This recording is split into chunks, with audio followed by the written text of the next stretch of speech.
महीने बाद कलकत्ते से घर आने पर दया कृष्ण ने पहला काम जो किया वह अपने प्रिय मित्र सिंगार सिंह से मातम पुरसी करने जाना था। सिंगार के पिता का आज 3 महीने हुए देहांत हो गया था। दया कृष्ण बहुत व्यस्त रहने के कारण उस समय न आ सका था। मातम पुरसी की रस्म पत्र लिखकर अदा कर दी थी, लेकिन ऐसा एक दिन भी नहीं बीता कि सिंगार की याद उसे न आई हो।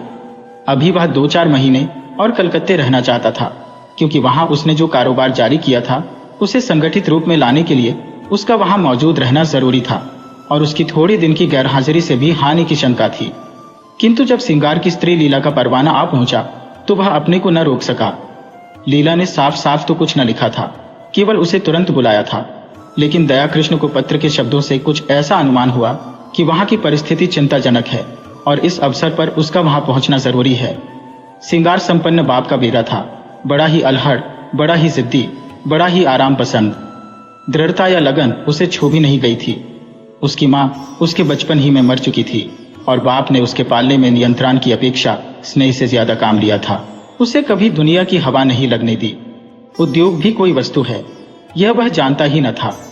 उसके महज इशारे पर हर एक चीज सामने आ जाती थी। वह जवान बालक था जिसमें न अपने विचार थे न सिद्धांत। कोई भी आदमी उसे बड़ी आसानी से अपने कपट बाणों का निशाना बना सकता था। मुख्तारों और मुनीमों के दांव पेंच समझना उसके लिए लोहे के चने चबाना था।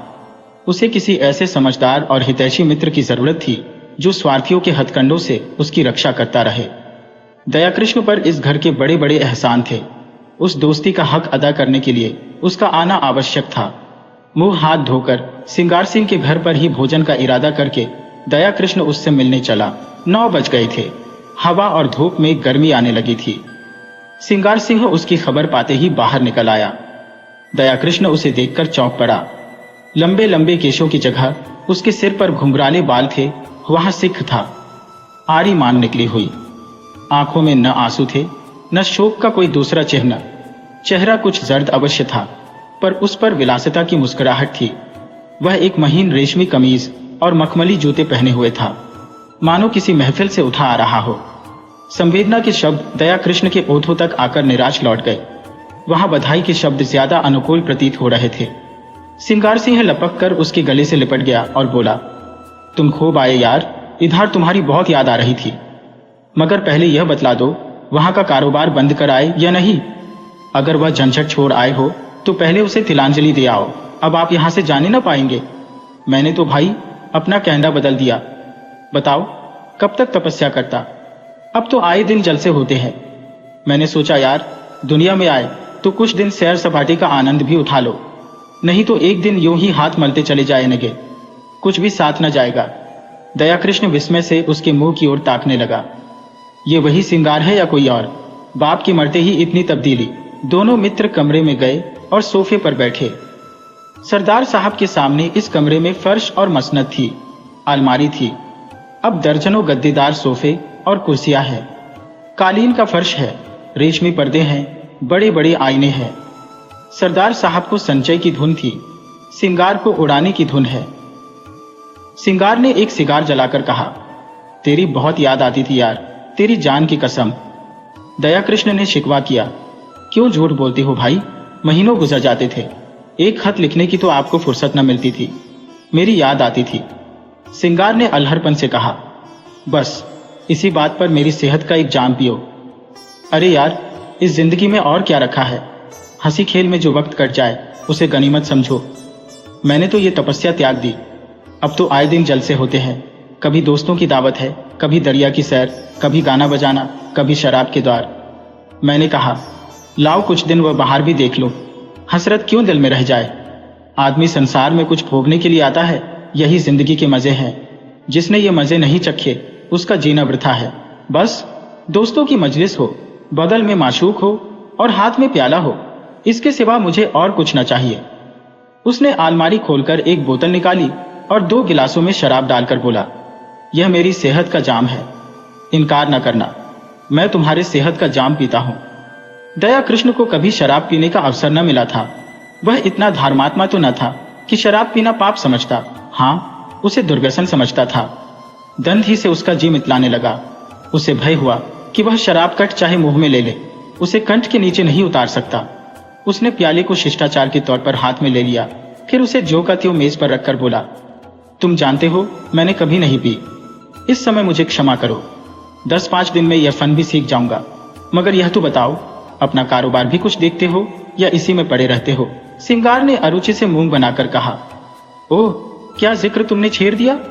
यार, कारोबार के पीछे इस छोटी सी जिंदगी को तबाह नहीं कर सकता। न कोई साथ लाया है न साथ ले जाएगा। पापा ने मर मर कर धान संचय किया। क्या हाथ लगा? 50 तक पहुंचते पहुंचते चल बसे। उनकी आत्मा अब भी संसार के सुखों के लिए तरस रही होगी। धान छोड़कर मरने से फाकेमस्त रहना कहीं अच्छा है। धान की चिंता तो नहीं सताती, पर यह हाय हाय तो नहीं होती कि मेरे बाद क्या होगा। तुमने गिलास मेज पर रख दिया, जरा पियो, आंखें खुल जाइए इमगी, दिल हरा हो जाएगा। और लोग सौदा और बर्फ मिलाते हैं, मैं तो खालिस पीता हूं।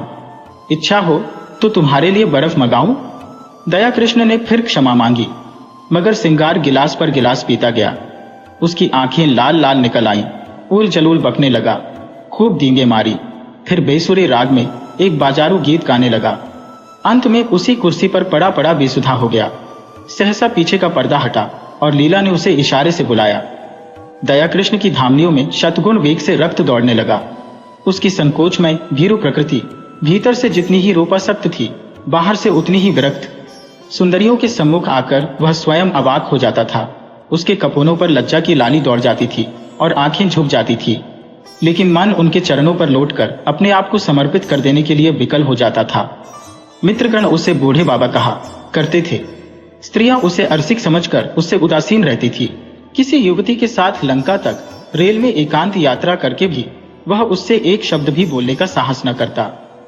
हाँ, यदि युवती स्वयं उसे छेड़ती तो वह अपने प्राण तक उसकी भेंट कर देता। उसके इस संकोचमय अवरुद्ध जीवन में लीला ही एक युवती थी, जिसने उसके मन को समझा था और उससे सवाक सहृदयता का व्यवहार किया था। तभी से दयाकृष्ण मन से उसका उपासक हो गया था। उसके अनुभव शून्य हृदय में लीला नारी जाति का सबसे सुंदर आदर्श थी। उसकी प्यासी आत्मा को शरबत या लेमनेर की उतनी इच्छा न थी जितना ठंडे मीठे पानी की। लीला में रूप है, लावण्य है, सुकुमारता है, इन बातों की ओर उसका ध्यान न था। उससे ज्यादा रूपवती, लावण्यमयी और सुकुमार युवतियां उसने पार्कों में देखी थी। लीला में सहृदयता है, विचार है, दया है, इन्हीं तत्वों की ओर उसका आकर्षण था। उसकी रसिकता में आत्मसमर्पण के सिवा और कोई भाव न था। लीला के किसी आदेश का पालन करना उसकी सबसे बड़ी कामना थी। उसकी आत्मा की तृप्ति के लिए इतना काफी था।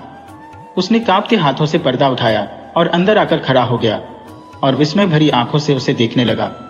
उसने लीला को यहां न देखा होता तो पहचान भी न सकता।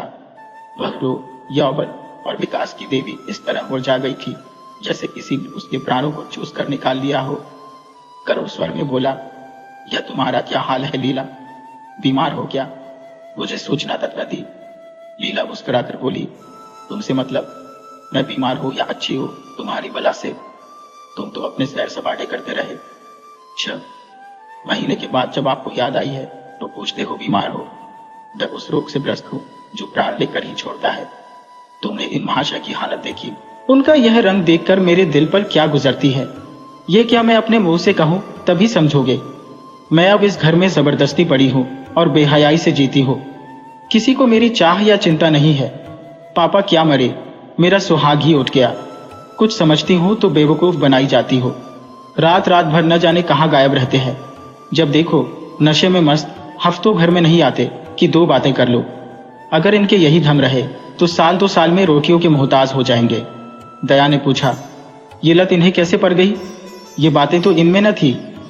लीला ने व्यथित स्वर में कहा, रुपये की बलिहारी है और क्या। इसीलिए तो बूढ़े मर मर के कमाते हैं और मरने के बाद लड़कों के लिए छोड़ जाते हैं। अपने मन में समझते होंगे हम लड़कों के लिए बैठने का ठिकाना किए जाते हैं। मैं कहती हूँ तुम उनके सर्वनाश का सामान किए जाते हो, उनके लिए जहर बोए जाते हो। पापा ने लाखों रुपए की संपत्ति न छोड़ी होती तो आज यह महाशय किसी काम में लगे होते। कुछ घर की चिंता होती, कुछ जिम्मेदारी होती, नहीं तो बैंक से रुपये निकाले और उड़ाए। अगर मुझे विश्वास होता कि संपत्ति समाप्त करके वह सीधे मार्ग पर आ जाए इमगे, तो मुझे जरा भी दुख ना होता।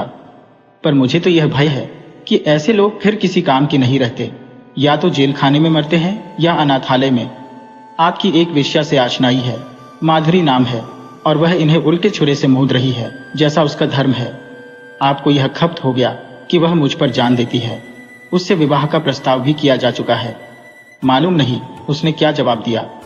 कई बार जी में आया कि जब यहाँ किसी से कोई नाता ही नहीं है तो अपने घर चली जाऊं, लेकिन डरती हो कि तब तो यह और भी स्वतंत्र हो जाएंगे।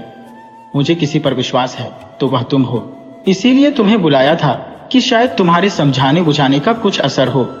अगर तुम भी असफल हुए तो मैं एक क्षण यहाँ न रहूंगी। भोजन तैयार है, चलो कुछ खा लो। दयाकृष्ण ने सिंगार सिंह की ओर संकेत करके कहा, और यह तो अब कहीं 2-3 बजे छेतेंगे, बुरा ना मानेंगे। मैं अब इन बातों की परवाह नहीं करती। मैंने तो निश्चय कर लिया है कि अगर मुझे कभी आंखें दिखाई तो मैं इन्हें मजा चखा दूंगी। मेरे पिताजी फौज में सूबेदार मेजर है, मेरी देह में उनका रक्त है। लीला की मुद्रा उत्तेजित हो गई। विद्रोह की वह आग जो महीनों से पड़ी सुलग रही थी प्रचंड हो उठी। उसने उसी लहजे में कहा, मेरी इस घर में इतनी सासत हुई है, इतना अपमान हुआ है और हो रहा है कि मैं उसका किसी तरह भी प्रतिकार करके आत्मग्लानि का अनुभव न करूंगी। मैंने पापा से अपना हाल छिपा रखा है। आज लिख दूं तो इनकी सारी मशीकत उतर जाए। नारी होने का दंड भोग रही हूं, लेकिन नारी के धैर्य की भी सीमा है।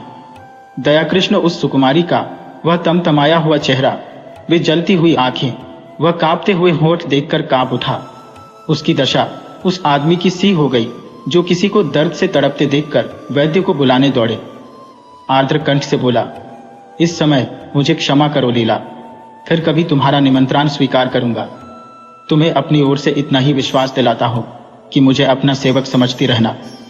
मुझे न मालूम था कि तुम्हें इतना कष्ट है, नहीं तो शायद अब तक मैंने कुछ युक्ति सोची होती। मेरा यह शरीर तुम्हारे किसी काम आए, इससे बढ़कर सौभाग्य की बात मेरे लिए और क्या होगी। दयाकृष्ण वहां से चला तो उसके मन में इतना उल्लास भरा हुआ था मानो विमान पर बैठा हुआ स्वर्ग की ओर जा रहा है। आज उसे जीवन में एक ऐसा लक्ष्य मिल गया था जिसके लिए वह जी भी सकता है और मर भी सकता है। वह एक महिला का विश्वास पात्र हो गया था। इस रत्न को वह अपने हाथ से कभी न जाने देगा, चाहे उसकी जान ही क्यों न चली जाए। 1 महीना गुजर गया। दयाकृष्ण सिंगार सिंह के घर नहीं आया, न सिंगार सिंह ने उसकी परवाह की। इस एक ही मुलाकात में उसने समझ लिया था कि दया इस नए रंग में आने वाला आदमी नहीं है। ऐसे सात्विक जनों के लिए उसके यहाँ स्थान न था। वहां तो रंगीले, रसिया, अय्याश और बिगड़े दिलों ही की चाह थी। हाँ, लीला को हमेशा उसकी याद आती रहती थी, मगर दयाकृष्ण के स्वभाव में अब वह संयम नहीं है। विलासिता का जादू उस पर भी चलता हुआ मालूम होता है। माधुरी के घर उसका भी आना जाना शुरू हो गया है। वह सिंगार सिंह का मित्र नहीं रहा, प्रतिद्वंद्वी हो गया है। दोनों एक ही प्रतिमा के उपासक है, मगर उनकी उपासना में अंतर है। सिंगार की दृष्टि से माधुरी केवल विलास की एक वस्तु है, केवल विनोद का एक यंत्र। दयाकृष्ण विनय की मूर्ति है जो माधुरी की सेवा में ही प्रसन्न है। सिंगार माधुरी के हास विलास को अपना झर खरीद हक समझता है। दयाकृष्ण इसी में संतुष्ट है कि माधुरी उसकी सेवाओं को स्वीकार करती है। माधुरी की ओर से जरा भी अरुचि देखकर वह उसी तरह बिगड़ जाएगा जैसे अपनी प्यारी घोड़ी की मुंहजोरी पर। दयाकृष्ण अपने को उसकी कृपा दृष्टि के योग्य ही नहीं समझता। सिंगार जो कुछ माधुरी को देता है, गर्व भरे आत्म प्रदर्शन के साथ, मानो उस पर कोई एहसान कर रहा हो। दयाकृष्ण के पास देने को है ही क्या, पर वह जो कुछ भेंट करता है वह ऐसी श्रद्धा से मानो देवता को फूल चढ़ाता हो। सिंगार का आसक्त मन माधुरी को अपने पिंजरे में बंद रखना चाहता है, जिसमें उस पर किसी की निगाह न पड़े। दयाकृष्ण निर्लिप्त भाव से उसकी स्वच्छंद क्रीड़ा का आनंद उठाता है। माधुरी को अब तक जितने आदमियों से साबिका पड़ा था, वे सब सिंगार सिंह की ही भांति कामुकी, ईर्ष्यालु, दंभी और कोमल भावों से शून्य थे, रूप को भोगने की वस्तु समझने वाले। दयाकृष्ण उन सबों से अलग था, सहृदयी, भद्र और सेवाशील, मानो उस पर अपनी आत्मा को समर्पण कर देना चाहता हो। माधुरी को अब अपने जीवन में कोई ऐसा पदार्थ मिल गया है जिसे वह बड़ी एहतियात से संभाल कर रखना चाहती है। जराव गहने अब उसकी आंखों में उतने मूल्यवान नहीं रहे जितनी यह फकीर की दी हुई ताबीज। जराव गहने हमेशा मिलेंगे, ये ताबीज खो गई तो फिर शायद ही कभी हाथ आए।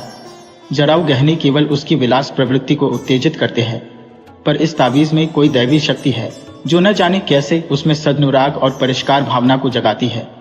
दया कृष्ण कभी प्रेम प्रदर्शन नहीं करता, अपनी विरह व्यथा के राग नहीं अलापता, पर माधुरी को उस पर पूरा विश्वास है।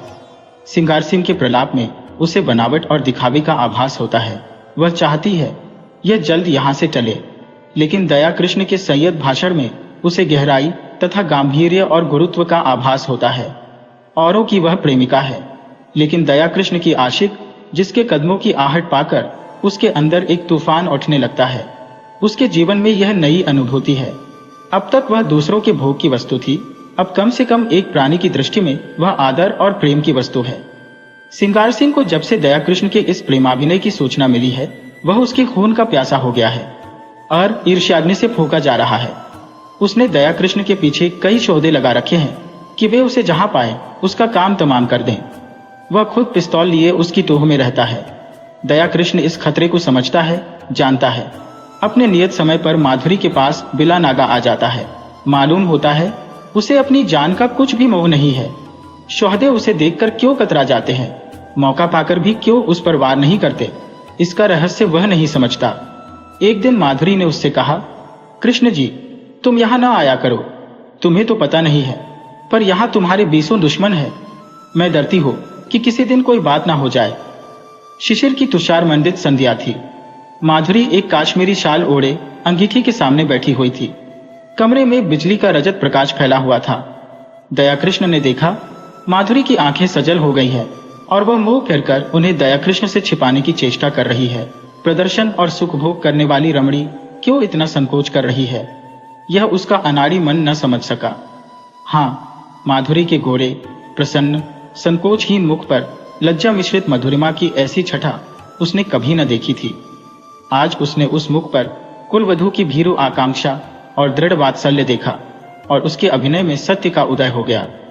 उसने स्थिर भाव से जवाब दिया, मैं तो किसी की बुराई नहीं करता, मुझसे किसी को क्यों वैर होने लगा। मैं यहाँ किसी का बाधक नहीं, किसी का विरोधी नहीं। दाता के द्वार पर सभी भिक्षुक जाते हैं। अपना अपना भाग्य है, किसी को एक चुटकी मिलती है, किसी को पूरा थाल। कोई क्यों किसी से जले। अगर किसी पर तुम्हारी विशेष कृपा है तो मैं उसे भाग्यशाली समझकर उसका आदर करूंगा। जलो क्यों? माधुरी ने स्नेह कातर स्वर में कहा। जी नहीं, आप कल से ना आया कीजिए। दया कृष्ण मुस्कुराकर बोला, तुम मुझे यहां आने से नहीं रोक सकती। भिक्षुक को तुम दुत्कार सकती हो, द्वार पर आने से नहीं रोक सकती। माधुरी स्नेह की आंखों से उसे देखने लगी, फिर बोली, क्या सभी आदमी तुम ही जैसे निष्कपट है? तो फिर मैं क्या करूं? यहां न आया करो, ये मेरे बस की बात नहीं। माधुरी एक क्षण तक विचार करके बोली, एक बात कहूं, मानोगे? चलो हम तुम किसी दूसरे नगर की राह लें, केवल इसीलिए कि कुछ लोग मुझसे खार खाते हैं। खार नहीं खाते, तुम्हारी जान की ग्राहक है। दया कृष्ण उसी अविचलित भाव से बोला, जिस दिन प्रेम का यह पुरस्कार मिलेगा वह मेरे जीवन का नया दिन होगा। माधुरी, इससे अच्छी मृत्यु और क्या हो सकती है? तब मैं तुमसे पृथक न रहकर तुम्हारे मन में, तुम्हारी स्मृति में रहूंगा। माधुरी ने कोमल हाथ से उसके गाल पर थपकी दी। उसकी आंखें भर आई थी। इन शब्दों में जो प्यार भरा हुआ था वह जैसे पिचकारी की धार की तरह उसके हृदय में समा गया। ऐसी विकल वेदना, ऐसा नशा, इसे वह क्या कहे। उसने करुण स्वर में कहा, ऐसी बातें न किया करो कृष्ण, नहीं तो मैं सच कहती हूँ, एक दिन जहर खाकर तुम्हारे चरणों पर सो जाऊंगी।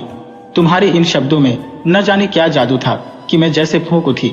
अब आप खुदा के लिए यहाँ न आया कीजिए, नहीं तो देख लेना, मैं एक दिन प्राण दे दूंगी। तुम क्या जानो हत्यारा सिंगार किस बुरी तरह तुम्हारे पीछे पड़ा हुआ है। मैं उसके शोहदों की खुशामद करते करते हार गई। कितना कहती हो, दया कृष्ण से मेरा कोई संबंध नहीं, उसके सामने तुम्हारी निंदा करती हो, कितना कोसती हो, लेकिन उस निर्दयी को मुझ पर विश्वास नहीं आता। तुम्हारे लिए मैंने इन गुंडों की कितनी मिन्नतें की है, उनके हाथ कितना अपमान सहा है, वह तुमसे न कहना ही अच्छा है। जिनका मुंह देखना भी मैं अपनी शान के खिलाफ समझती हो, उनके पैरों पड़ी हो, लेकिन ये कुत्ते हड्डियों के टुकड़े पाकर और भी शेर हो जाते हैं। मैं अब उनसे तंग आ गई हो और तुमसे हाथ जोड़कर कहती हो कि यहाँ से किसी ऐसी जगह चले चलो जहाँ हमें कोई न जानता हो, वहाँ शांति के साथ पड़े रहें। मैं तुम्हारे साथ सब कुछ झेलने को तैयार हो। आज इसका निश्चय कराए बिना मैं तुम्हें न जाने दूंगी। मैं जानती हूँ तुम्हें मुझ पर अब भी विश्वास नहीं है, तुम्हें संदेह है कि तुम्हारे साथ कपट करूंगी। दया कृष्ण ने टोका, नहीं माधुरी, तुम मेरे साथ अन्याय कर रही हो। मेरे मन में कभी ऐसा संदेह नहीं आया। पहले ही दिन मुझे न जाने क्यों कुछ ऐसा प्रतीत हुआ कि तुम अपनी और बहनों से पृथक हो। मैंने तुम्हें वह शील और संकोच देखा जो मैंने कुलवधुओं में देखा है। माधुरी ने उसकी आंखों में आंखें गड़ाकर कहा, तुम झूठ बोलने की कला में इतने निपुण नहीं हो कृष्ण कि वेश्या को भुलावा दे सको।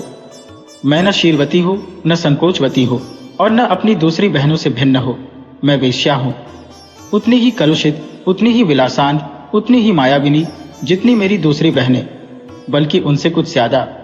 न तुम अन्य पुरुषों की तरह मेरे पास विनोद और वासना तृप्ति के लिए आए थे। नहीं, महीनों आते रहने पर भी तुम यूं अलिप्त न रहते। तुमने कभी दीन नहीं मारी, मुझे धन का प्रलोभन नहीं दिया। मैंने भी कभी तुमसे धन की आशा नहीं की। तुमने अपनी वास्तविक स्थिति मुझसे कह दी।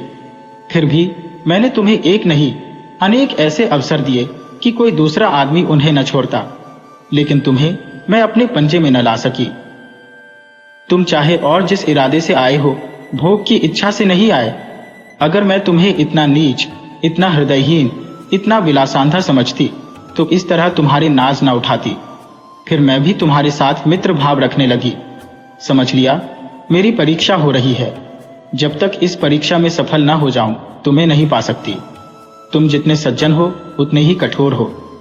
यह कहते हुए माधुरी ने दयाकृष्ण का हाथ पकड़ लिया और अनुराग और समर्पण भरी चितवनों से उसे देखकर बोली, सच बताओ कृष्ण, तुम मुझ में क्या देखकर आकर्षित हुए थे? देखो, बहानेबाजी न करना। तुम रूप पर मुग्धा होने वाले आदमी नहीं हो, मैं कसम खा सकती हूं। दयाकृष्ण ने संकट में पड़कर कहा, रूप इतनी तुच्छ वस्तु नहीं है माधुरी, वह मन का आईना है। यहां मुझसे रूपवान स्त्रियाओं की कमी नहीं है। यह तो अपनी अपनी निगाह है, मेरे पूर्व संस्कार रहे होंगे। माधुरी ने भेनवेन सिकोड़कर कहा, तुम फिर झूठ बोल रहे हो, चेहरा कह देता है। दयाकृष्ण ने परास्त होकर पूछा, पूछकर क्या करोगी माधुरी? मैं डरता हूं कहीं तुम मुझसे घृणा न करने लगो। संभव है तुम मेरा जो रूप देख रही हो वह मेरा असली रूप ना हो। माधुरी का मुंह लटक गया, विरक्त सी होकर बोली, इसका खुले शब्दों में यह अर्थ है कि तुम्हें मुझ पर विश्वास नहीं। ठीक है, वेश्याओं पर विश्वास करना भी नहीं चाहिए। विद्वानों और महात्माओं का उपदेश कैसे न मानोगे? नारी हृदय इस समस्या पर विजय पाने के लिए अपने अस्त्रों से काम लेने लगा। दयाकृष्ण पहले हमले में हिम्मत छोड़ बैठा। बोला, तुम तो नाराज हुई जाती हो माधुरी। मैंने तो केवल इस विचार से कहा था कि तुम मुझे धोखेबाज समझने लगोगी। तुम्हें शायद मालूम नहीं है सिंगार सिंह ने मुझ पर कितने एहसान किए हैं। मैं उन्हीं के टुकड़ों पर पला हूं, इसमें रत्ती भर भी मुबालगा नहीं। वहां जाकर जब मैंने उनके रंग ढंग देखे और उनकी साध्वी स्त्री लीला को बहुत दुखी पाया तो सोचते सोचते मुझे यही उपाय सूझा कि किसी तरह सिंगार सिंह को तुम्हारे पंजे से छुड़ाऊं। मेरे इस अभिमान का यही रहस्य है, लेकिन उन्हें छुड़ा तो न सका, खुद फंस गया। मेरे इस फरेब की जो सजा चाहो दो, सिर झुकाए हुए हो। माधुरी का अभिमान टूट गया, जलकर बोली, तो ये कहिए कि आप लीला देवी की आशिक है। मुझे पहले से मालूम होता तो तुम्हें इस घर में घुसने न देती। तुम तो एक छिपे रुस्तम निकले। वह तोते के पिंजरे के पास जाकर उसे पुचकारने का बहाना करने लगी। मन में जो एक दाह उठ रही थी उसे कैसे शांत करे। दयाकृष्ण ने तिरस्कार भरे स्वर में कहा, मैं लीला का आशिक नहीं हो माधुरी, उस देवी को कलंकित न करो। मैं आज तुमसे शपथ खाकर कहता हूं कि मैंने कभी उसे इस निगाह से नहीं देखा। उसके प्रति मेरा वही भाव था जो अपने किसी आत्मीय को दुख में देखकर हर एक मनुष्य के मन में आता है। किसी से प्रेम करना तो पाप नहीं है। तुम व्यर्थ में अपनी और लीला की सफाई दे रहे हो। मैं नहीं चाहता कि लीला पर किसी तरह का आक्षेप किया जाए। अच्छा साहब, लीजिए, लीला का नाम न लूंगी।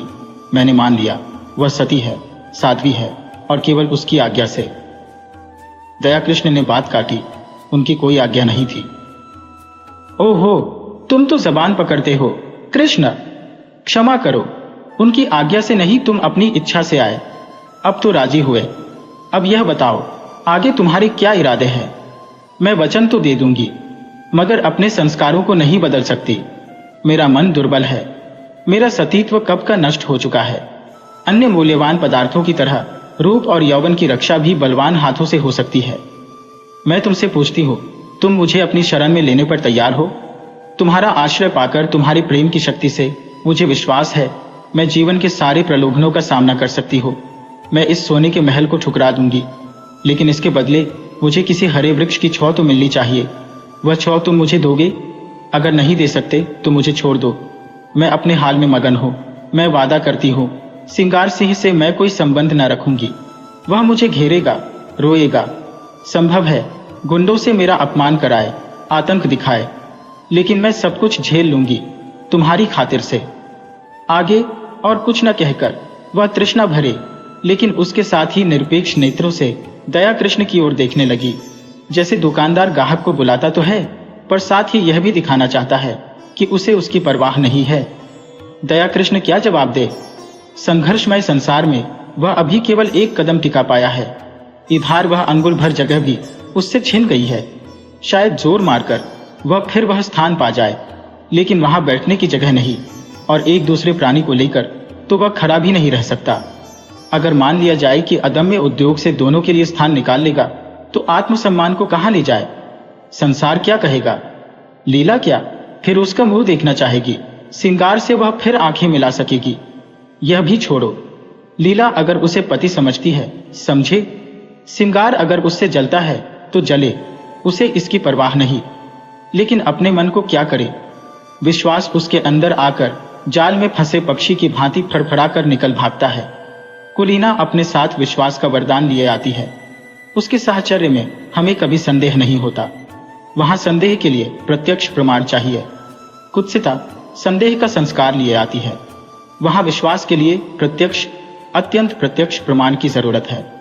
उसने नम्रता से कहा, तुम जानती हो मेरी क्या हालत है? हाँ, खूब जानती हो। और उस हालत में तुम प्रसन्न रह सकोगी? तुम ऐसा प्रश्न क्यों करते हो कृष्ण? मुझे दुख होता है। तुम्हारे मन में जो संदेह है वह मैं जानती हूँ, समझती हूँ। मुझे भ्रम हुआ था कि तुमने भी मुझे जान लिया है, समझ लिया है। अब मालूम हुआ मैं धोखे में थी। वह उठकर वहां से जाने लगी। दया कृष्ण ने उसका हाथ पकड़ लिया और प्रार्थी भाव से बोला, तुम मेरे साथ अन्याय कर रही हो माधुरी। मैं सत्य कहता हूं, ऐसी कोई बात नहीं है। माधुरी ने खड़े खड़े विरक्त मन से कहा, तुम झूठ बोल रहे हो, बिल्कुल झूठ। तुम अब भी मन से यह स्वीकार नहीं कर रहे हो कि कोई स्त्री स्वेच्छा से रूप का व्यवसाय नहीं करती। पैसे के लिए अपनी लज्जा को उघाड़ना तुम्हारी समझ में कुछ ऐसे आनंद की बात है जिसे वेश्या शौक से करती है। तुम वेश्या में स्त्रीत्व का होना संभव से बहुत दूर समझते हो। तुम इसकी कल्पना ही नहीं कर सकते कि वह क्यों अपने प्रेम में स्थिर नहीं होती। तुम नहीं जानते कि प्रेम के लिए उसके मन में कितनी व्याकुलता होती है, और जब वह सौभाग्य से उसे पा जाती है तो किस तरह प्राणों की भांति उसे संचित रखती है। खारे पानी के समुद्र में मीठे पानी का छोटा सा पात्र कितना प्रिय होता है, इसे वह क्या जाने जो मीठे पानी के मटके वहन देलता रहता हो। दया कृष्ण कुछ ऐसे असमंजस में पड़ा हुआ था कि उसके मुंह से एक भी शब्द न निकला। उसके मन में जो शंका चिंगारी की भांति छिपी हुई है वह बाहर निकलकर कितनी भयंकर ज्वाला उत्पन्न कर देगी। उसने कपट का जो अभिनय किया था, प्रेम का जो स्वग रचा था, उसकी ग्लानि उसे और भी व्यथित कर रही थी। सहसा माधुरी ने निष्ठुरता से पूछा, तुम यहाँ क्यों बैठे हो? दया कृष्ण ने अपमान को पीकर कहा, मुझे सोचने के लिए कुछ समय दो माधुरी। क्या सोचने के लिए? अपना कर्तव्य। मैंने अपना कर्तव्य सोचने के लिए तो तुमसे समय नहीं मांगा। तुम अगर मेरे उद्धार की बात सोच रहे हो तो उसे दिल से निकाल डालो। मैं भ्रष्टा हूं और तुम साधुता के पुतले हो। जब तक यह भाव तुम्हारे अंदर रहेगा मैं तुमसे उसी तरह बात करूंगी जैसे औरों के साथ करती हो। अगर भ्रष्ट हो तो जो लोग यहाँ अपना मुंह काला करने आते हैं वे कुछ कम भ्रष्ट नहीं है। तुम जो एक मित्र की स्त्री पर दांत लगाए हुए हो, तुम जो एक सरला अबला के साथ झूठे प्रेम का स्वाव करते हो, तुम्हारे हाथों अगर मुझे स्वर्ग भी मिलता हो तो उसे ठुकरा दूं। दया कृष्ण ने लाल आंखें करके कहा, तुमने फिर वही आक्षेप किया। माधुरी तिलमिला उठी। उसकी रही सही मृदुता भी ईर्ष्या के उमड़ते हुए प्रवाह में समा गई। लीला पर आक्षेप भी असह्य है, इसलिए कि वह कुलवधू है। मैं वेश्या हूं, इसलिए मेरे प्रेम का उपकार भी स्वीकार नहीं किया जा सकता। उसने अविचलित भाव से कहा, आक्षेप नहीं कर रही हो, सच्ची बात कह रही हो। तुम्हारे दर से बिल खोदने जा रही हो।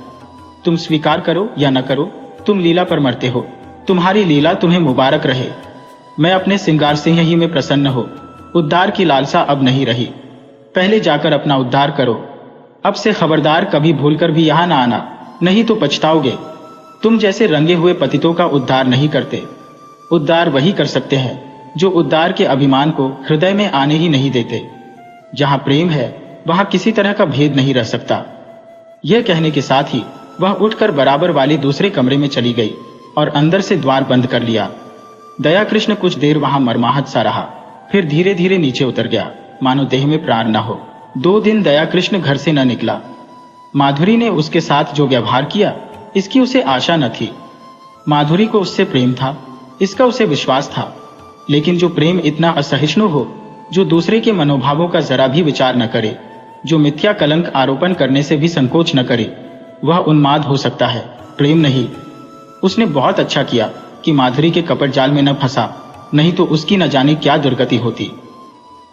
पर दूसरे क्षण उसके भाव बदल जाते और माधुरी के प्रति उसका मन कोमलता से भर जाता। अब वह अपनी अनुदारता पर, अपनी संकीर्णता पर पछताता। उसे माधुरी पर संदेह करने का कोई कारण न था। ऐसी दशा में ईर्ष्या स्वाभाविक है, और वह ईर्ष्या ही क्या जिसमें डंक ना हो, विष ना हो। माना समाज उसकी निंदा करता, यह भी मान लिया कि माधुरी सती भार्या ना होती, कम से कम सिंगार सिंह तो उसके पंजे से निकल जाता। दया कृष्ण के सिर से ऋण का भार तो कुछ हल्का हो जाता, लीला का जीवन तो सुखी हो जाता।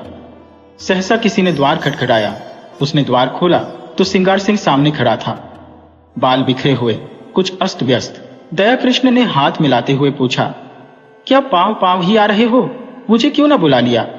सिंगार ने उसे चुभती हुई आंखों से देखकर कहा, मैं तुमसे यह पूछने आया हूं कि माधुरी कहाँ है? अवश्य तुम्हारे घर में होगी। क्यों अपने घर पर होगी? मुझे क्या खबर? मेरे घर क्यों आने लगी? इन बहानों से काम न चलेगा, समझ गए? मैं कहता हूं, मैं तुम्हारा खून पी जाऊंगा, वरना ठीक ठीक बता दो, वह कहाँ गई? मैं बिल्कुल कुछ नहीं जानता, तुम्हें विश्वास दिलाता हूं। मैं तो 2 दिन से घर से निकला ही नहीं। रात को मैं उसके पास था, सवेरे मुझे उसका यह पत्र मिला। मैं उसी वक्त दौड़ा हुआ उसके घर गया, वहां उसका पता न था। नौकरों से इतना मालूम हुआ, तौगे पर बैठकर कहीं गई है। कहाँ गई है यह कोई न बता सका। मुझे शक हुआ यहां आई होगी। जब तक तुम्हारे घर की तलाशी न ले लूंगा, मुझे चैन न आएगी। उसने मकान का एक एक कोना देखा, तख्त के नीचे, अलमारी के पीछे। तब निराश होकर बोला, बड़ी बेवफा और मक्कार औरत है, जरा इस खत को पढ़ो। दोनों फर्श पर बैठ गए। दया कृष्ण ने पत्र लेकर पढ़ना शुरू किया। सरदार साहब, मैं आज कुछ दिनों के लिए यहां से जा रही हूं। कब लौटूंगी कुछ नहीं जानती। कहां जा रही हो यह भी नहीं जानती। जा इसलिए रही हो कि इस बेशर्मी और बेहयाई की जिंदगी से मुझे घृणा हो रही है, और घृणा हो रही है उन लंपटों से जिनके कुत्सित विलास का मैं खिलौना थी और जिनमें तुम मुख्य हो। तुम महीनों से मुझ पर सोने और रेशम की वर्षा कर रहे हो, मगर मैं तुमसे पूछती हूँ, उससे लाख गुने सोने और 10 लाख गुने रेशम पर भी तुम अपनी बहन या स्त्री को इस रूप के बाजार में बैठने दोगे? कभी नहीं। उन देवियों में कोई ऐसी वस्तु है जिसे तुम संसार भर की दौलत से भी मूल्यवान समझते हो, लेकिन जब तुम शराब के नशे में चूर अपने एक एक अंग में काम का उन्माद भरे आते थे, तो तुम्हें कभी ध्यान आता था कि तुम उसी अमूल्य वस्तु को किस निर्दयता के साथ पैरों से कुचल रहे हो? कभी ध्यान आता था कि अपनी कुल देवियों को इस अवस्था में देखकर तुम्हें कितना दुख होता? कभी नहीं।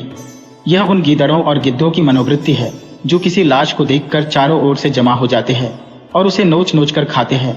यह समझ रखो, नारी अपना बस रहते हुए कभी पैसों के लिए अपने को समर्पित नहीं करती। यदि वह ऐसा कर रही है तो समझ लो कि उसके लिए और कोई आश्रय और कोई आधार नहीं है, और पुरुष इतना निर्लज्ज है कि उसकी दुर्वस्था से अपनी वासना तृप्त करता है, और इसके साथ ही इतना निर्दय कि उसके माथे पर पतिता का कलंक लगाकर उसे उसी दुर्वस्था में मरते देखना चाहता है। क्या वह नारी है? क्या नारीत्व के पवित्र मंदिर में उसका स्थान नहीं है? लेकिन तुम उसे उस मंदिर में घुसने नहीं देते। उसके स्पर्श से मंदिर की प्रतिमा भ्रष्ट हो जाएगी।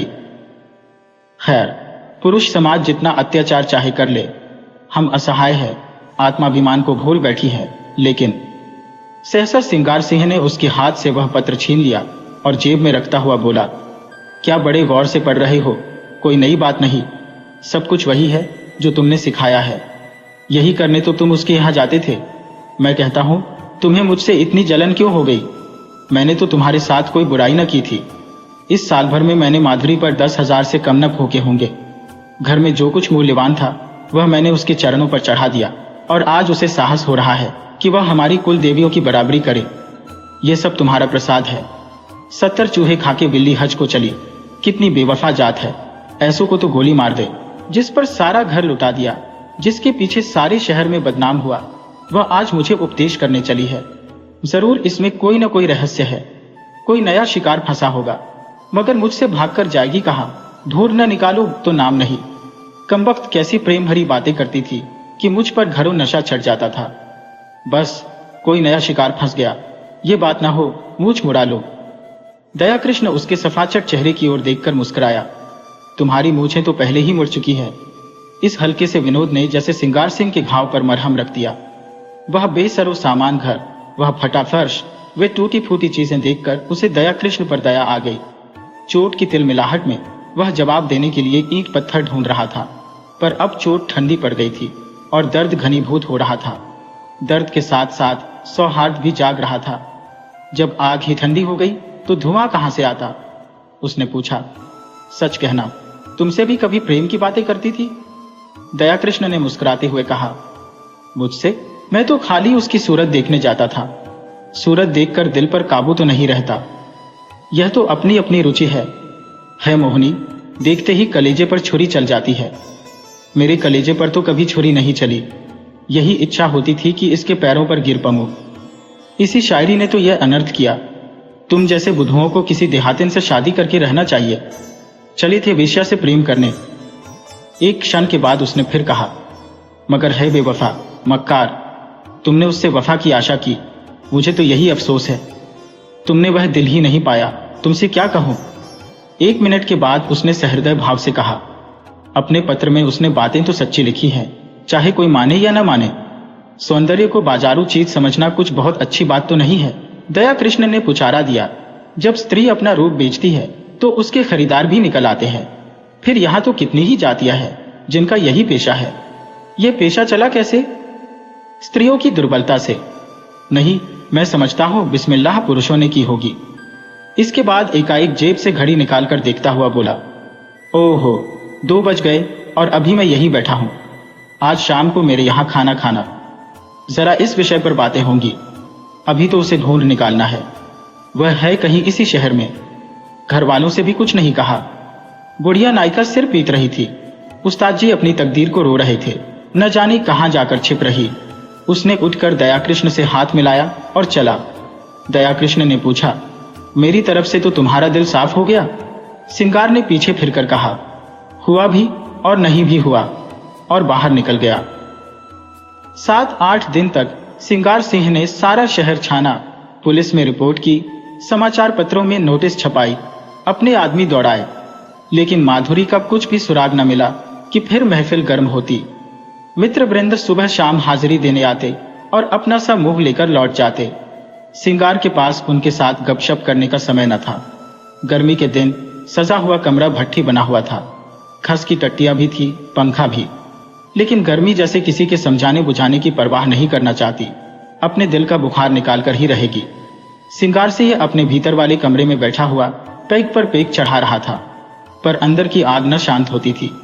इस आग ने ऊपर की घास फूस को जलाकर भस्म कर दिया था और अब अंतस्थल की जड़ विरक्ति और अचल विचार को द्रवित करके बड़े वेग से ऊपर फेंक रही थी।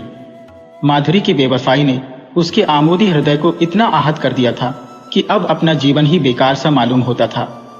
माधुरी उसके जीवन में सबसे सत्य वस्तु थी, सत्य भी और सुंदर भी। उसके जीवन की सारी रेखाएं इसी बिंदु पर आकर जमा हो जाती थी। वह बिंदु एकाएक पानी के बुलबुले की भांति मिट गया और अब वे सारी रेखाएं, वे सारी भावनाएं, वे सारी मृदु स्मृतियां उन झल्लाई हुई मधुमक्खियों की तरह भनभनाती करती थी जिनका छत्ता जला दिया गया हो। जब माधुरी ने कपट व्यवहार किया तो और किससे कोई आशा की जाए? इस जीवन ही में क्या है?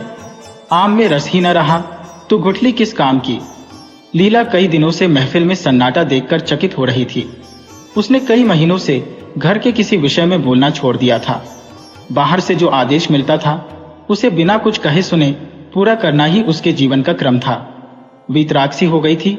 न किसी शौक से वास्ता था, न सिंगार से। मगर इस कई दिन के सन्नाटे ने उसके उदास मन को भी चिंतित कर दिया। चाहती थी कि कुछ पूछे, लेकिन पूछे कैसे? मान जो टूट जाता। मान ही किस बात का? मान तब करे जब कोई उसकी बात पूछता हो। मान अपमान से प्रयोजन नहीं, नारी ही क्यों हुई। उसने धीरे धीरे कमरे का पर्दा हटाकर अंदर झोंका। देखा, सिंगार सिंह सोफा पर चुपचाप लेटा हुआ है, जैसे कोई पक्षी सांझ के सन्नाटे में परों में मुंह छिपाए बैठा हो। समीप आकर बोली, मेरे मुंह पर ताला डाल दिया गया है, लेकिन क्या करूं, बिना बोले रहा नहीं जाता। कई दिन से सरकार की महफिल में सन्नाटा क्यों है? तबीयत तो अच्छी है।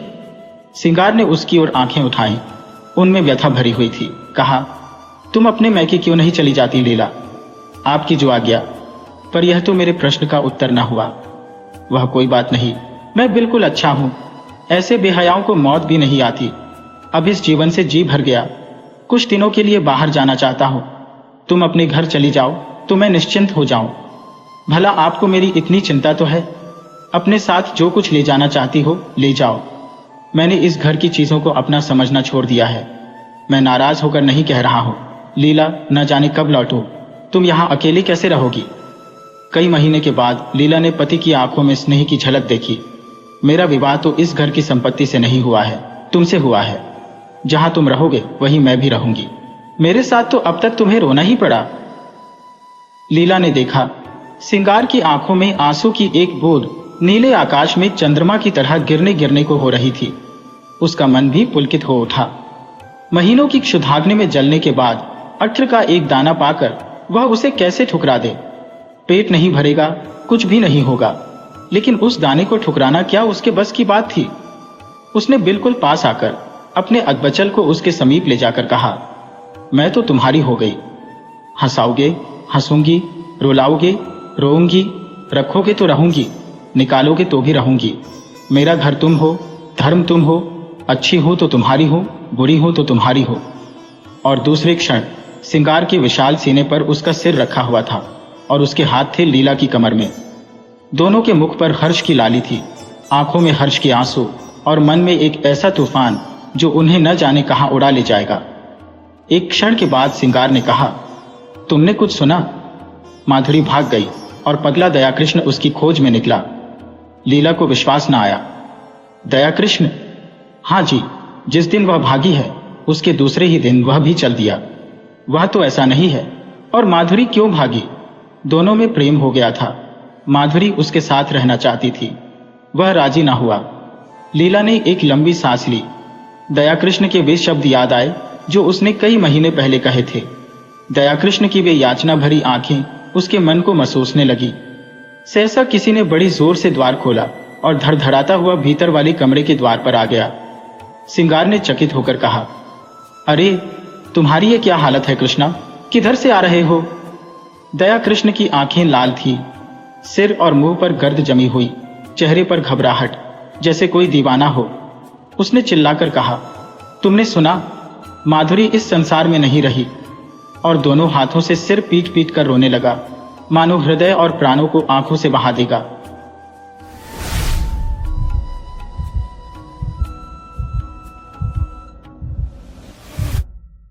नवरस के संपादक पमजोर चोखीलाल शर्मा की धर्मपत्नी का जब से देहांत हुआ है, आपको स्त्रियों से विशेष अनुराग हो गया है और रसिकता की मात्रा भी कुछ बढ़ गई है। पुरुषों के अच्छे अच्छे लेख रद्दी में डाल दिए जाते हैं, पर देवियों के लेख कैसे भी हो तुरंत स्वीकार कर लिए जाते हैं और बहुधा लेख की रसीद के साथ लेख की प्रशंसा कुछ इन शब्दों में की जाती है। आपका लेख पढ़कर दिल थाम कर रह गया। अतीत जीवन आंखों के सामने मूर्तिमान हो गया। अथवा आपके भाव साहित्य सागर के उज्जवल रत्न है, जिनकी चमक कभी कम ना होगी। और कविताएं तो हृदय की हिलोरें, विश्व वीणा की अमरतान, अनंत की मधुर वेदना, निशा का नीरव गान होती थी। प्रशंसा के साथ दर्शन की उत्कट अभिलाषा भी प्रकट की जाती थी। यदि आप कभी इधर से गुजरें तो मुझे न भूलिएगा। जिसने ऐसी कविता की सृष्टि की है उसके दर्शन का सौभाग्य मुझे मिला तो अपने को धन्य मानूंगा। लेखिकाएं अनुरागमय प्रोत्साहन से भरे हुए पत्र पाकर फूली न समाती। जो लेख अभागे भिक्षुक की भांति कितने ही पत्र पत्रिकाओं के द्वार से निराश लौट आए थे, उनका यहाँ इतना आदर। पहली बार ही ऐसा संपादक जन्मा है जो गुणों का पारखी है। और सभी संपादक अहमन्य है, अपने आगे किसी को समझते ही नहीं है। जरा सी संपादकी क्या मिल गई, मानो कोई राज्य मिल गया। संपादकों को कहीं सरकारी पद मिल जाए तो अंधेर मचा दें। वह तो कहो कि सरकार इन्हें पूछती नहीं। उसने बहुत अच्छा किया जो ऑर्डिनेंस पास कर दिए। और स्त्रियों से द्वेष करो, ये उसी का दंड है। ये भी संपादक ही है, कोई घास नहीं छीलते। और संपादक भी एक जगत विख्यात पत्र के। नववर्ष सब पत्रों में राजा है। चोखेलाल जी के पत्र की ग्राहक संख्या बड़े वेग से बढ़ने लगी। हर डाक से धन्यवादों की एक बाढ़ सी आ जाती और लेखिकाओं में उनकी पूजा होने लगी। ब्याह, गौना, मुंडन, छेदन, जन्म, मरण के समाचार आने लगे।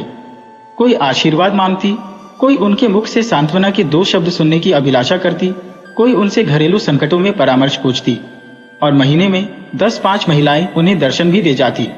शर्मा जी उनकी अवाई का तार या पत्र पाते ही स्टेशन पर जाकर उनका स्वागत करते। बड़े आग्रह से उन्हें एक आध दिन ठहराते, उनकी खूब खातिर करते। सिनेमा के फ्री पास मिले हुए थे ही खूब सिनेमा दिखाते। महिलाएं उनके सद्भाव से मुग्ध होकर विदा होती। मशहूर तो यहाँ तक कि शर्मा जी का कई लेखिकाओं से बहुत ही घनिष्ठ संबंध हो गया है। लेकिन इस विषय में हम निश्चय पूर्वक कुछ नहीं कह सकते। हम तो इतना ही जानते हैं कि जो देविया एक बार यहाँ आ जाती वह शर्मा जी की अनन्य भक्त हो जाती। बेचारा साहित्य की कुटिया का तपस्वी है। अपने विधुर जीवन की निराशाओं को अपने अंतस्थल में संचित रखकर मूक वेदना में प्रेम माधुर्य का रसपान कर रहा है।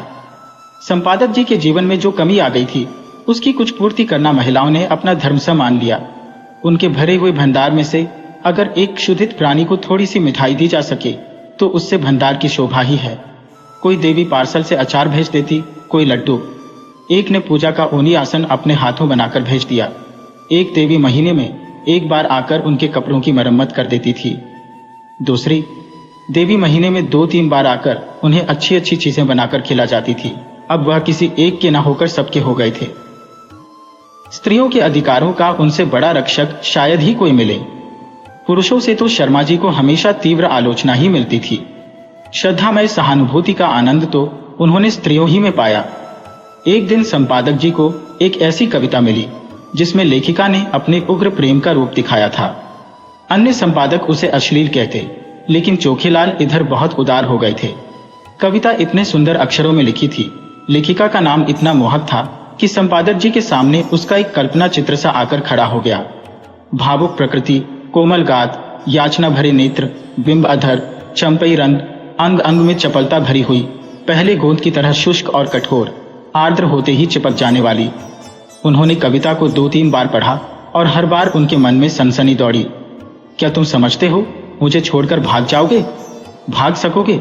मैं तुम्हारे गले में हाथ डाल दूंगी, मैं तुम्हारी कमर में करपाश कस दूंगी, मैं तुम्हारा पांव पकड़कर रोक लूंगी, तब उस पर सिर रख दूंगी। क्या तुम समझते हो मुझे छोड़कर भाग जाओगे? छोड़ सकोगे? मैं तुम्हारे अधरों पर अपने कपोल चिपका दूंगी। उस प्याले में जो मादक सुधा है उसे पीकर तुम मस्त हो जाओगे और मेरे पैरों पर सिर रख दोगे। क्या तुम समझते हो मुझे छोड़कर भाग जाओगे? कामाक्षी। शर्मा जी को हर बार इस कविता में एक नया रस मिलता था। उन्होंने उसी क्षण कामाक्षी देवी के नाम यह पत्र लिखा। आपकी कविता पढ़कर मैं नहीं कह सकता मेरे चित्त की क्या दशा हुई। हृदय में एक ऐसी तृष्णा जाग उठी है जो मुझे भस्म किए डालती है। नहीं जानता इसे कैसे शांत करूं। बस यही आशा है कि इसको शीतल करने वाली सुधा भी वही मिलेगी जहां से यह तृष्णा मिली है। मन मतंग की भांति जंजीर तुड़ाकर भाग जाना चाहता है। जिस हृदय से यह भाव निकले हैं उसमें प्रेम का कितना अक्षय भंडार है, उस प्रेम का जो अपने को समर्पित कर देने में ही आनंद पाता है। मैं आपसे सत्य कहता हूं, ऐसी कविता मैंने आज तक नहीं पढ़ी थी और इसने मेरे अंदर जो तूफान उठा दिया है वह मेरी विधुर शांति को छिन्न भिन्न किए डालता है। आपने एक गरीब की फूस की झोपड़ी में आग लगा दी है, लेकिन मन यह स्वीकार नहीं करता कि यह केवल विनोद क्रीड़ा है। इन शब्दों में मुझे एक ऐसा हृदय छिपा हुआ ज्ञात होता है जिसने प्रेम की वेदना सही है, जो लालसा की आग में तपा है। मैं इसे अपना परम सौभाग्य समझूंगा यदि आपके दर्शनों का सौभाग्य पा सका। यह कुटिया अनुराग की भेद लिए आपका स्वागत करने को तड़प रही है। सप्रेम। तीसरे ही दिन उत्तर आ गया। कामाक्षी ने बड़े भावुकतापूर्ण शब्दों में कृतज्ञता प्रकट की थी और अपने आने की तिथि बताई थी। आज कामाक्षी का शुभागमन है। शर्मा जी ने प्रातः काल हजामत बनवाई, साबुन और बेसन से स्नान किया। महीन खद्दर की धोती, कोकटी का ढीला चुन्नटदार कुर्ता, मलाई के रंग की रेशमी चादर। इस ठाट से आकर कार्यालय में बैठे तो सारा दफ्तर गमक उठा। दफ्तर की भी खूब सफाई करा दी गई थी। बरामदे में गमले रखवा दिए गए थे, मेज पर गुलदस्ते सजा दिए गए थे। गाड़ी 9 बजे आती है, अभी 8:30 है, 9:30 बजे तक यहाँ आ जाएगी। इस परेशानी में कोई काम नहीं हो रहा है। बार बार घड़ी की ओर ताकते हैं, फिर आईने में अपनी सूरत देखकर कमरे में टहलने लगते हैं। मूंछों में 2-4 बाल पके हुए नजर आ रहे हैं। उन्हें उखाड़ फेंकने का इस समय कोई साधन नहीं है, कोई हर्ज नहीं, इससे रंग कुछ और ज्यादा जमेगा। प्रेम जब श्रद्धा के साथ आता है तब वह ऐसा मेहमान हो जाता है जो उपहार लेकर आता हो। युवकों का प्रेम खर्चीली वस्तु है, लेकिन महात्माओं या महात्मापन के समीप पहुंचे हुए लोगों को प्रेम उलटे और कुछ ले आता है। युवक जो रंग बहुमूल्य उपहारों से जमाता है, यह महात्मा या अर्ध महात्मा लोग केवल आशीर्वाद से जमा लेते हैं। ठीक 9:30 बजे चपरासी ने आकर एक कार्ड दिया। लिखा था कामाक्षी। शर्मा जी ने उसे देवी जी को लाने की अनुमति देकर एक बार फिर आईने में अपनी सूरत देखी और एक मोटी सी पुस्तक पढ़ने लगे, मानो स्वाध्याय में तन्मय हो गए हैं। एक क्षण में देवी जी ने कमरे में कदम रखा। शर्मा जी को उनके आने की खबर ना हुई। देवी जी डरते डरते समीप आ गई। तब शर्मा जी ने चौंक कर सिर उठाया, मानो समाधि से जाग पड़े हो, और खड़े होकर देवी जी का स्वागत किया। मगर यह वह मूर्ति न थी जिसकी उन्होंने कल्पना कर रखी थी। एक काली, मोटी, अधेड़, चंचल औरत थी जो शर्मा जी को इस तरह घूर रही थी मानो उन्हें पी जाएगी। शर्मा जी का सारा उत्साह, सारा अनुराग ठंडा पड़ गया। वह सारी मन की मिठाइयां जो वह महीनों से खा रहे थे पेट में शोल की भांति छुपने लगी। कुछ कहते सुनते न बना, केवल इतना बोले, संपादकों का जीवन बिल्कुल पशुओं का जीवन है। सिर उठाने का समय नहीं मिलता। उस पर कार्याधिक्य से इधर मेरा स्वास्थ्य भी बिगड़ रहा है। रात ही से सिर दर्द से बेचैन हो। आपकी क्या खातिर करूं? कामाक्षी देवी के हाथ में एक बड़ा सा पुलिंदा था। उसे मेज पर पटक कर रुमाल से मुंह पोंछकर मृदु स्वर में बोली, ये आपने तो बड़ी बुरी खबर सुनाई। मैं तो एक सहेली से मिलने जा रही थी।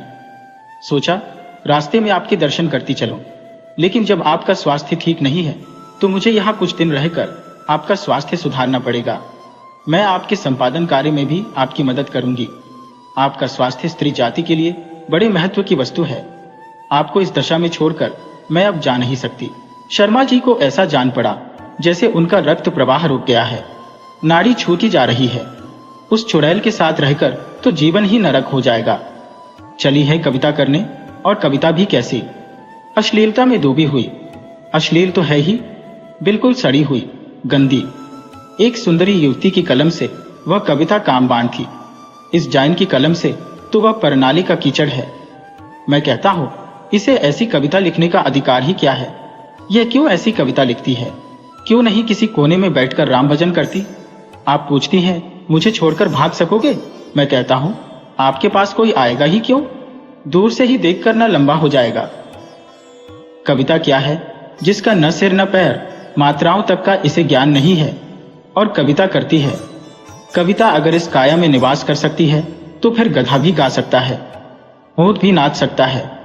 इस रार को इतना भी नहीं मालूम कि कविता करने के लिए रूप और यौवन चाहिए, नजाकत चाहिए, नफासत चाहिए। घूतनी सी तो आपकी सूरत है, रात को कोई देख ले तो डर जाए, और आप उत्तेजक कविता लिखती है। कोई कितना ही क्षुधातुर हो तो क्या गोबर खा लेगा? और चुड़ैल इतना बड़ा पोथा लेती आई है, इसमें भी वही परनाले का गंदा कीचड़ होगा।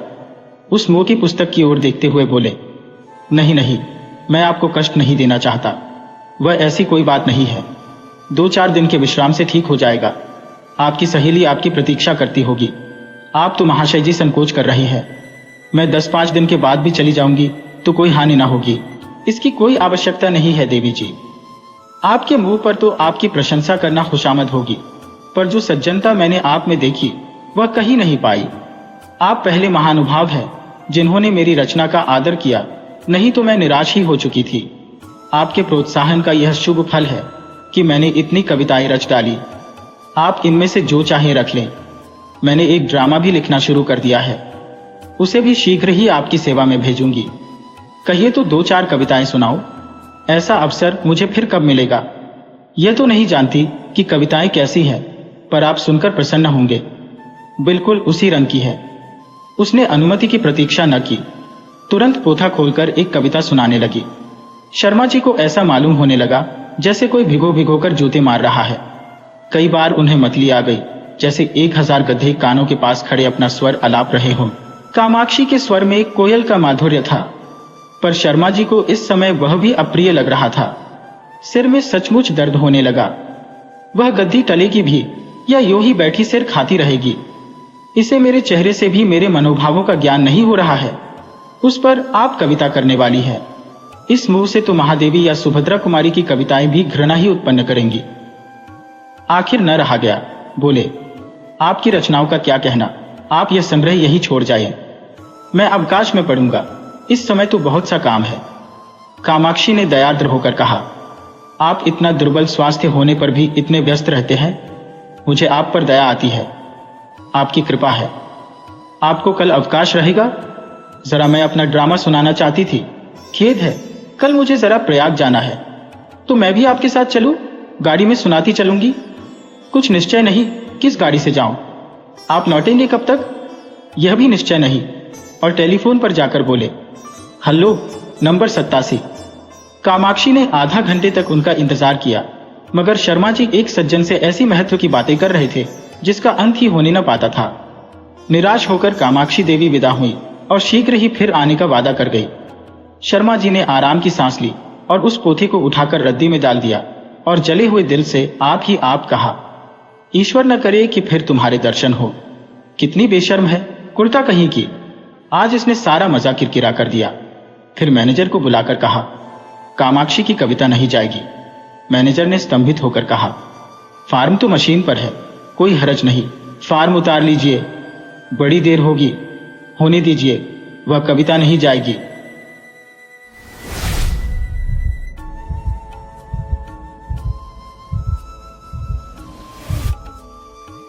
और लोगों के यहां चाहे जो होता हो, तुलसी महतो अपनी लड़की सुभागी को लड़के रामू से जौ भर भी कम प्यार न करते थे।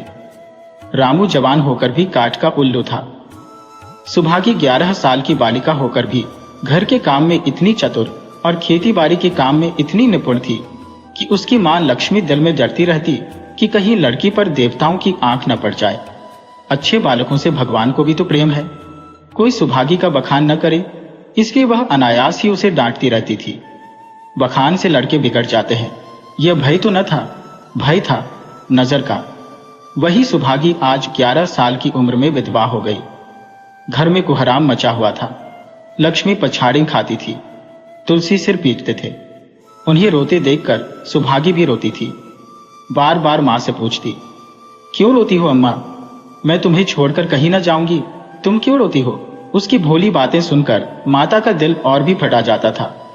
वह सोचती थी, ईश्वर तुम्हारी यही लीला है, जो खेल खेलते हो वह दूसरों को दुख देकर। ऐसा तो पागल करते हैं। आदमी पागलपन करे तो उसे पागल खाने भेजते हैं, मगर तुम जो पागलपन करते हो उसका कोई दंड नहीं। ऐसा खेल किस काम का कि दूसरे रोएं और तुम हंसो? तुम्हें तो लोग दयालु कहते हैं, यही तुम्हारी दया है। और सुभागी क्या सोच रही थी? उसके पास कोठरी भर रुपये होते तो वह उन्हें छिपा कर रख देती। फिर एक दिन चुपके से बाजार चली जाती और अम्मा के लिए अच्छे अच्छे कपड़े लाती। दादा जब बाकी मांगने आते तो 6 रुपये निकाल कर दे देती। अम्मा दादा कितने खुश होते। जब सुभागी जवान हुई तो लोग तुलसी महतो पर दबाव डालने लगे कि लड़की का घर कहीं कर दो, जवान लड़की का यो फिरना ठीक नहीं। जब हमारी बिरादरी में इसकी कोई निंदा नहीं है तो क्यों सोच विचार करते हो? तुलसी ने कहा, भाई मैं तो तैयार हूं, लेकिन जब सुभागी भी माने, वह किसी तरह राजी नहीं होती। हरिहर ने सुभागी को समझाकर कहा, बेटी हम तेरे ही भले को कहते हैं। माँ बाप अब बूढ़े हुए, उनका क्या भरोसा? तुम इस तरह कब तक बैठी रहोगी? सुभागी ने सिर झुकाकर कहा, चाचा मैं तुम्हारी बात समझ रही हूं, लेकिन मेरा मन घर करने को नहीं कहता। मुझे आराम की चिंता नहीं है, मैं सब कुछ झेलने को तैयार हूं, और जो काम तुम कहो वह सिर आंखों के बल करूंगी, मगर घर बसाने को मुझसे न कहो। जब मेरा चाल कुचाल देखना तो मेरा सिर काट लेना। अगर मैं सच्चे बाप की बेटी होंगी तो बात की भी पक्की होंगी।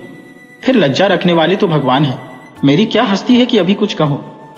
उजड़ रामू बोला, तुम अगर सोचती हो कि भैया कमावेंगे और मैं बैठी मौज करूंगी तो इस भरोसे न रहना। यहाँ किसी ने जन्म भर का ठीका नहीं लिया है। रामू की दुल्हन रामू से भी 2 अंगुल ऊंची थी। मटक कर बोली, हमने किसी का करज थोड़े ही खाया कि जन्म भर बैठे भरा करें। यहाँ तो खाने को भी महीन चाहिए, पहनने को भी महीन चाहिए। यह हमारे बोते की बात नहीं। सुभागी ने गर्व से भरे हुए स्वर में कहा, भाभी, मैंने तुम्हारा आसरा कभी नहीं किया और भगवान ने चाहा तो कभी करूंगी भी नहीं। तुम अपनी देखो, मेरी चिंता न करो। रामू की दुल्हन को जब मालूम हो गया कि सुभागी घर न करेगी तो और भी उसके सिर हो गई। हमेशा एक न एक खुचड़ लगाए रहती। उसे रुलाने में जैसे उसको मजा आता था। वह बेचारी पहर रात से उठकर कूटने पीसने में लग जाती, चौका बर्तन करती, गोबर पाथती, फिर खेत में काम करने चली जाती। दोपहर को आकर जल्दी जल्दी खाना पकाकर सबको खिलाती। रात को कभी माँ के सिर में तेल डालती, कभी उसकी देह दबाती। तुलसी चिलम के भक्त थे, उन्हें बार बार चिलम पिलाती। जहां तक अपना बस चलता माँ बाप को कोई काम न करने देती। हाँ, भाई को न रोकती। सोचती, यह तो जवान आदमी है, ये काम न करेंगे तो गृहस्थी कैसे चलेगी। मगर रामू को यह बुरा लगता। अम्मा और दादा को तिनका तक नहीं उठाने देती और मुझे पीसना चाहती है। यहां तक कि एक दिन वह जामे से बाहर हो गया। सुभागी से बोला, अगर उन लोगों का बड़ा मोह है तो क्यों नहीं अलग लेकर रहती हो। तब सेवा करो तो मालूम हो कि सेवा कड़वी लगती है कि मीठी। दूसरों के बल पर वाहवाही लेना आसान है, बहादुर वह है जो अपने बल पर काम करे। सुभागी ने तो कुछ जवाब न दिया। बात बढ़ जाने का भय था, मगर उसके माँ बाप बैठे सुन रहे थे। महतो से न रहा गया। बोले, क्या है रामू, उस गरीबन से क्यों लड़ते हो। रामू पास आकर बोला, तुम क्यों बीच में कूद पड़े। मैं तो उसको कहता था, तुलसी, जब तक मैं जीता हो तुम उसे कुछ नहीं कह सकते। मेरे पीछे जो चाहे करना। बेचारी का घर में रहना मुश्किल कर दिया। रामू, आपको बेटी बहुत प्यारी है तो उसे गले बांध कर रखिए। मुझसे तो नहीं सहा जाता। तुलसी, अच्छी बात है, अगर तुम्हारी यह मर्जी है तो यही होगा। मैं कल गांव के आदमियों को बुलाकर बंटवारा कर दूंगा। तुम चाहे छूट जाओ, सुभागी नहीं छूट सकती। रात को तुलसी लेटे तो वह पुरानी बात याद आई, जब रामू के जन्मोत्सव में उन्होंने रुपये कर्ज लेकर जलसा किया था और सुभागी पैदा हुई तो घर में रुपये रहते हुए भी उन्होंने एक कौड़ी न खर्च की। पुत्र को रत्न समझा था, पुत्री को पूर्व जन्म के पापों का दंड। वह रत्न कितना कठोर निकला और यह दंड कितना मंगलमय। दूसरे दिन महतो ने गांव के आदमियों को जमा करके कहा, पंचो, अब रामू का और मेरा एक में निबाह नहीं होता। मैं चाहता हूं कि तुम लोग इंसाफ से जो कुछ मुझे दे दो वह लेकर अलग हो जाऊं। रात दिन की किचकिच अच्छी नहीं। गांव के मुख्तार बाबू सज्जन सिंह बड़े सज्जन पुरुष थे। उन्होंने रामू को बुलाकर पूछा, क्यों जी, तुम अपने बाप से अलग रहना चाहते हो। तुम्हें शर्म नहीं आती कि औरत के कहने से माँ बाप को अलग किए देते हो। राम राम, रामू ने जिठाई के साथ कहा, जब एक में गुजर ना हो तो अलग हो जाना ही अच्छा है। सज्जन सिंह, तुमको एक में क्या कष्ट होता है। रामू, एक बात हो तो बताऊं। सज्जन सिंह, कुछ तो बतलाओ। रामू, साहब, एक में मेरा इनके साथ निबाह ना होगा, बस मैं और कुछ नहीं जानता। यह कहता हुआ रामू वहां से चलता बना। तुलसी, देख लिया आप लोगों ने इसका मिजाज। आप चाहे 4 हिस्सों में 3 हिस्से उसे दे दें, पर अब मैं इस दुष्ट के साथ ना रहूंगा। भगवान ने बेटी को दुख दे दिया। नहीं, मुझे खेती बाड़ी लेकर क्या करना था। जहां रहता वहीं कमाता खाता। भगवान ऐसा बेटा 7वें बैरी को भी ना दे। लड़के से लड़की भली जो कुलवंती होए। सहसा सुभागी आकर बोली, दादा, यह सब बांट बखरा मेरे ही कारण तो हो रहा है। मुझे क्यों नहीं अलग कर देते। मैं मेहनत मजूरी करके अपना पेट पाल लूंगी। अपने से जो कुछ बन पड़ेगा तुम्हारी सेवा करती रहूंगी, पर रहूंगी अलग। यो घर का 12 बांट होते मुझसे नहीं देखा जाता। मैं अपने माथे यह कलंक नहीं लेना चाहती। तुलसी ने कहा, बेटी, हम तुझे न छोड़ेंगे चाहे संसार छूट जाए। रामू का मैं मुंह नहीं देखना चाहता, उसके साथ रहना तो दूर रहा। रामू की दुल्हन बोली, तुम किसी का मुंह नहीं देखना चाहते तो हम भी तुम्हारी पूजा करने को व्याकुल नहीं है। महतो दांत पीसते हुए उठे कि बहू को मारे, मगर लोगों ने पकड़ लिया। बंटवारा होते ही महतो और लक्ष्मी को मानो पेंशन मिल गई। पहले तो दोनों सारे दिन सुभागी के मना करने पर भी कुछ न कुछ करते ही रहते थे, पर अब उन्हें पूरा विश्राम था। पहले दोनों दूध घी को तरसते थे। सुभागी ने कुछ रुपये बचाकर एक भैंस ले ली। बूढ़े आदमियों की जान तो उनका भोजन है। अच्छा, भोजन न मिले तो वे किस आधार पर रहे? चौधरी ने बहुत विरोध किया। कहने लगे, घर का काम यूं ही क्या कम है कि तू यह नया झंझट पाल रही है? सुभागी उन्हें बहलाने के लिए कहती, दादा, दूध के बिना मुझे खाना नहीं अच्छा लगता। लक्ष्मी ने हंसकर कहा, बेटी, तू झूठ कब से बोलने लगी? कभी दूध हाथ से तो छूती नहीं। खाने की कौन कहे? सारा दूध हम लोगों के पेट में ठूंस देती है। गांव में जहां देखो सबके मुंह से सुभागी की तारीफ। लड़की नहीं देवी है, 2 मर्दों का काम भी करती है, उस पर माँ बाप की सेवा भी की जाती है। सज्जन सिंह तो कहते यह उस जन्म की देवी है, मगर शायद महतो को यह सुख बहुत दिन तक भोगना न लिखा था। 7-8 दिन से महतो को जोर का ज्वर चढ़ा हुआ था। देह पर कपड़े का तार भी नहीं रहने देते। लक्ष्मी पास बैठी रो रही थी। सुभागी पानी लिए खड़ी है। अभी एक क्षण पहले महतो ने पानी मांगा था, पर जब तक वह पानी लावे उनका जी डूब गया और हाथ पांव ठंडे हो गए। सुभागी उनकी यह दशा देखते ही रामू के घर गई और बोली, भैया चलो, देखो आज दादा न जाने कैसे हुए जाते हैं। 7 दिन से ज्वर नहीं उतरा। रामू ने चारपाई पर लेटे लेटे कहा, तो क्या मैं डॉक्टर हकीम हूं कि देखने चलूं? जब तक अच्छे थे तब तक तो तुम उनके गले का हार बनी हुई थी। अब जब मरने लगे तो मुझे बुलाने आई हो। उसी वक्त उसकी दुल्हन अंदर से निकल आई और सुभागी से पूछा, दादा को क्या हुआ है दीदी? सुभागी के पहले रामू बोल उठा, हुआ क्या है? अभी कोई मरे थोड़े ही जाते हैं। सुभागी ने फिर उससे कुछ न कहा, सीधे सज्जन सिंह के पास गई। उसके जाने के बाद रामू हंसकर स्त्री से बोला, त्रिया चरित्र इसी को कहते हैं। स्त्री, इसमें त्रिया चरित्र की कौन बात है? चले क्यों नहीं जाते? रामू, मैं नहीं जाने का। जैसे उसे लेकर अलग हुए थे वैसे उसे लेकर रहे। मर भी जाए तो न जाओ। स्त्री, मर जाएंगे तो आग देने तो जाओगे, तब कहां भागोगे? रामू, कभी नहीं, सब कुछ उनकी प्यारी सुभागी कर लेगी। स्त्री, तुम्हारे रहते वह क्यों करने लगी? रामू, जैसे मेरे रहते उसे लेकर अलग हुए और कैसे? स्त्री, नहीं जी, यह अच्छी बात नहीं है। चलो देख आवें। कुछ भी हो, बाप ही तो है। फिर गांव में कौन मुंह दिखाओगे? रामू, चुप रहो, मुझे उपदेश मत दो। उधर बाबू साहब ने ज्यों ही महतो की हालत सुनी तुरंत सुभागी के साथ भागे चले आए। यहां पहुंचे तो महतो की दशा और खराब हो चुकी थी। नाड़ी देखी तो बहुत धीमी थी। समझ गए कि जिंदगी के दिन पूरे हो गए। मौत का आतंक छाया हुआ था। सजल नेत्र होकर बोले, महतो भाई, कैसा जी है? महतो जैसे नींद से जागकर बोले, बहुत अच्छा है भैया, अब तो चलने की बेला है। सुभागी के पिता अब तुम ही हो, उसे तुम ही को सौंपे जाता हो। सज्जन सिंह ने रोते हुए कहा, भैया महतो, घबराओ मत, भगवान ने चाहा तो तुम अच्छे हो जाओगे। सुभागी को तो मैंने हमेशा अपनी बेटी समझा है और जब तक जीऊंगा ऐसा ही समझता रहूंगा। तुम निश्चिंत रहो, मेरे रहते सुभागी या लक्ष्मी को कोई तिरछी आंख से न देख सकेगा। और कुछ इच्छा हो तो वह भी कह दो।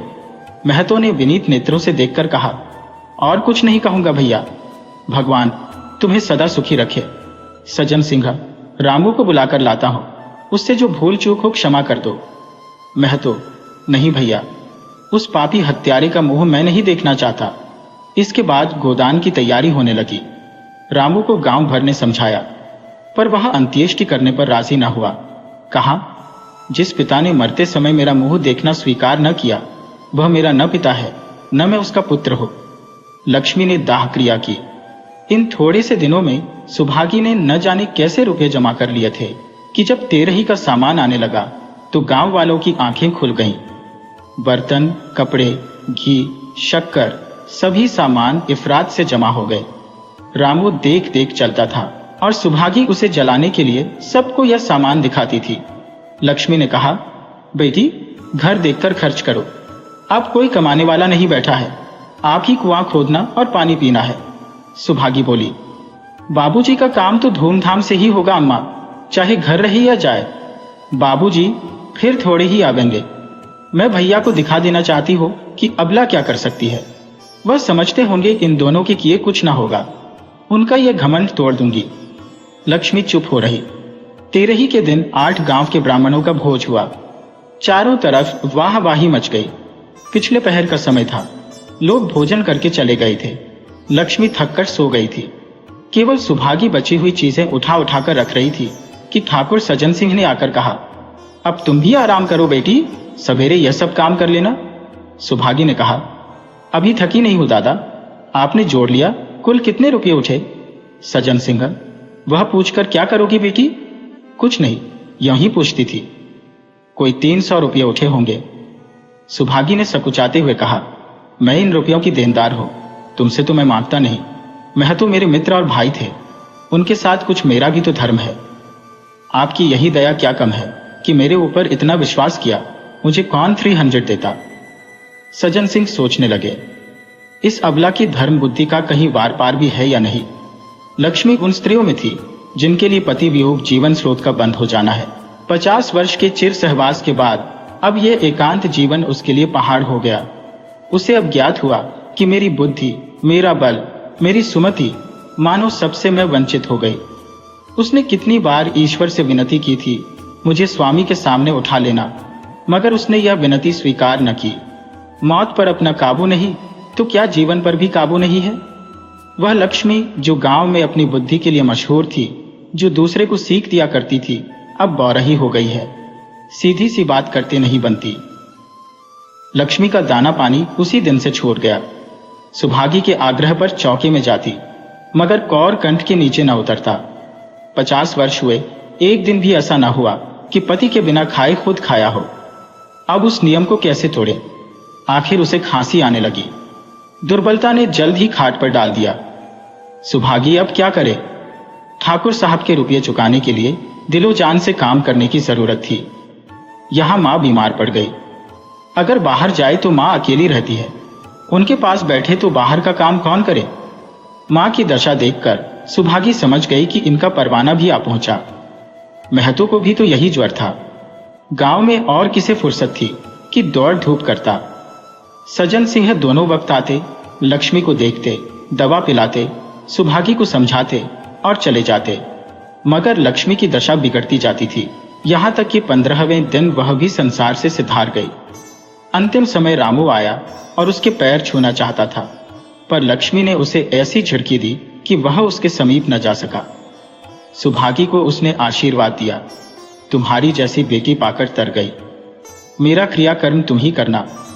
मेरी भगवान से यही अर्जी है कि उस जन्म में भी तुम मेरी कोख पवित्र करो।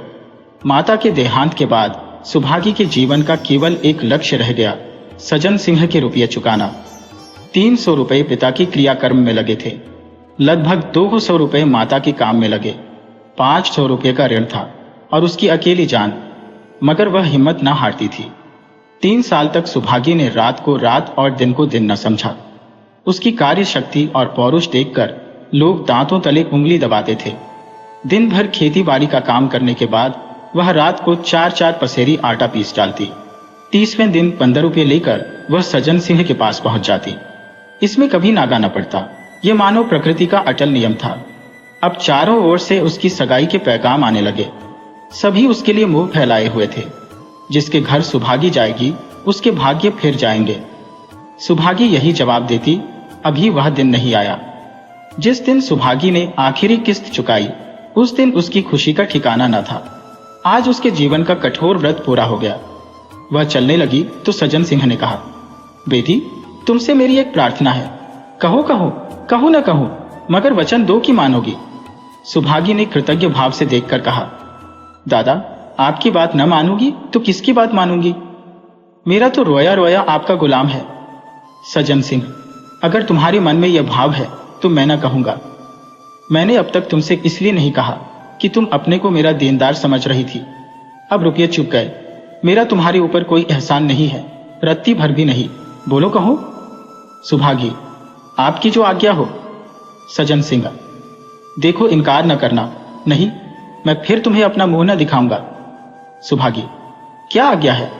सज्जन सिंह, मेरी इच्छा है कि तुम मेरी बहू बनकर मेरे घर को पवित्र करो। मैं जात पात का कायल हूं, मगर तुमने मेरे सारे बंधन तोड़ दिए। मेरा लड़का तुम्हारे नाम का पुजारी है, तुमने उसे 12 देखा है। बोलो, मंजूर करती हो? सुभागी दादा, इतना सम्मान पाकर पागल हो जाऊंगी। सजन सिंह, तुम्हारा सम्मान भगवान कर रहे हैं बेटी, तुम साक्षात भगवती का अवतार हो। सुभागी, मैं तो आपको अपना पिता समझती हूँ। आप जो कुछ करेंगे मेरे भले ही के लिए करेंगे, आपके हुक्म को कैसे इनकार कर सकती हो।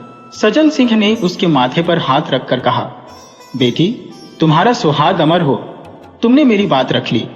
मुझसे भाग्यशाली संसार में और कौन होगा। वीडियो अच्छी लगे हो तो इसे लाइक करें और ऐसी ही मजेदार कहानियों के लिए चैनल को सब्सक्राइब करें और बेल आइकन दबाएं। ज़्यादा से ज़्यादा अपने दोस्तों को शेयर करें। धन्यवाद।